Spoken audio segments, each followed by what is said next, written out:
আমি যশোরের মেয়ে, আমারও কলিজা কম বড় না। এটা থাক না, অ্যামাউন্ট না বলি, বাট মানে আলহামদুলিল্লাহ আমি বড়, আমি সালামি দিতেই বেশি পছন্দ করি। আল্লাহ আমাকে এতটুকু সামর্থ্য দিয়েছে যে আমি সবাইকে সালামি দেই।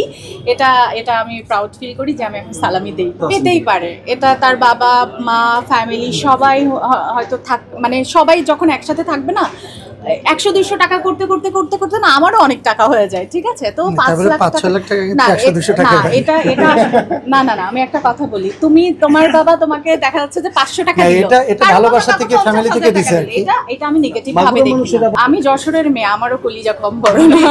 আমি প্যারা দেই না, কারণ আমিও ফিল্মকে ভালোবাসি। আমি চাই যে ও নিবেদিতভাবে ফিল্মের সাথে জড়িত থাকুক, ও পছন্দ করে। হ্যাঁ, আমি তখনই তাকে ভালোবাসা হবে, রিয়েল ভালোবাসা, যখন তার সব কাজ আমার ভালো লাগবে। সো আমি তাকে সব দিক থেকে ফ্রিডম দিয়ে রেখেছি।